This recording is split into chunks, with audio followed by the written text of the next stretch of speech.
Terrific. Pooch, hey, congratulations on your new film, Murder Company. Thank you, Gay. Thank you. Thank you. Appreciate that. And thank you for having me, brother. Hey, you know what? Not a problem. I always enjoy these war movies. They're like always a guilty pleasure, especially on a Friday. It's always fun. Yeah.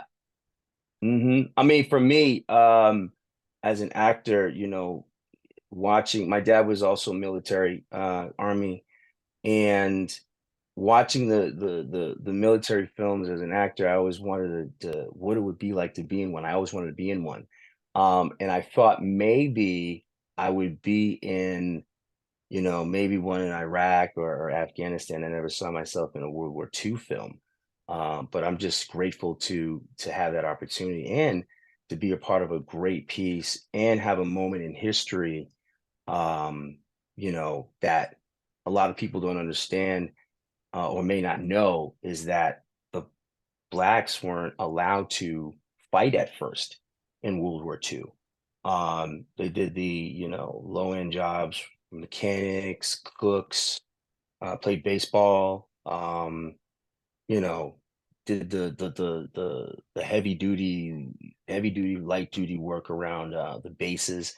And finally, when we got an opportunity to fight, I say we like I was back in back then. But as my character, um, to be able to finally fight and you know, we stayed, connected with, our own kind per se. And then I got separated from my unit and got integrated with this small motley crew of white soldiers where we all came together like, wait a second, what is this? All from different units. Because, at that point in time, World War II, like it was everywhere out there in Europe. Um, so you do get separated from your unit, I'm imagining. So us coming together and then being with these guys and then uh helping this individual get to his destination, this French cat, who's my man, Giles is like amazing actor, speaks French fluently, and killed it. So it was really cool to be a part of this military film. Yeah, I was gonna say that your character Coolidge, because I was watching it, it in one sense it's almost comical, but in reality, he has so many different jobs. He handled the radio, he cooked, he fights. Yeah, man. As my mom called my dad the jack of all trades. I think Coolidge was the murder company's jack of all trades per se. And that's just that's just what it was. I mean, I think that um, you know, when you come together and war is never fun. It's just all the way around bad. And I just wish that we all could like, take a page from Gandhi and just love each other and we would never have wars and stuff like that. But my hat does go off to the men and women of the military who fight for our freedom and so forth. So I commend them because playing and being an actor playing in a movie, and I was like, whoa, this is somewhat kind of what it feels like.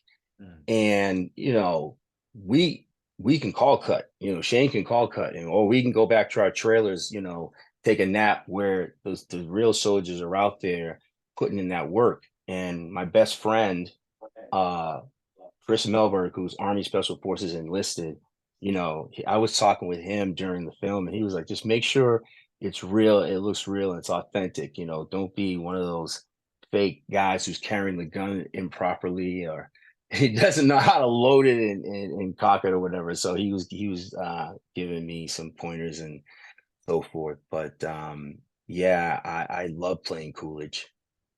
I was going to mention that there has to have been some kind of special preparation for yourself because that's not just a regular gun that you were playing with.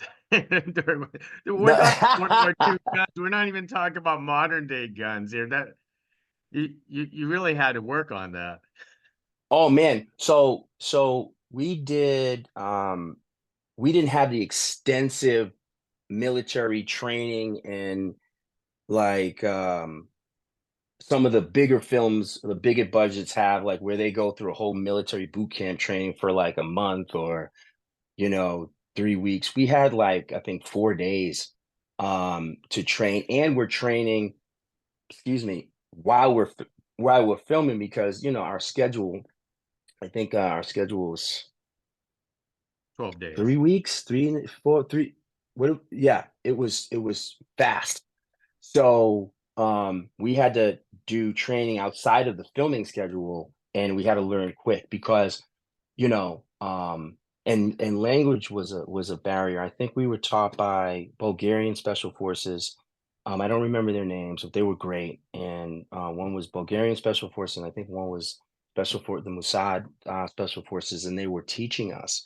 And so when you are in it and you're carrying all that equipment and wearing those authentic clothes from back in World War II, World War One, you don't wear the clothes, gig. The clothes wear you. Okay. And by the time it was over, oh my God, like if you didn't wash that our uniform even one of the days, you smelt it. You smelt it the next day because you're losing like 10 pounds every time you shot because we were just drenched.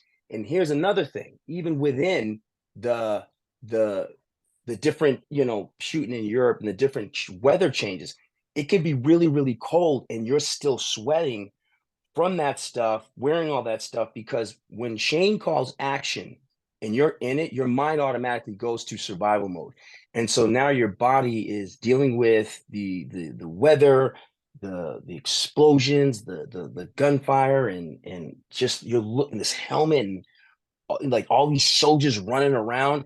It felt real. It felt real, and I was really so grateful to be there and to get to travel and be in Europe. Like for a good stint. Well said, well said. Well, Pooch, I really appreciate you talking to us about Murder Company, and I am glad you are not afraid to get down and dirty for this film. Hey, let me tell you another thing too, Gig. I did my own stunts. So anybody who, needs an actor who does his own stunts, I'm your man. And getting to work with Kelsey again, Kelsey was my first boss on my one of my biggest projects, The Game.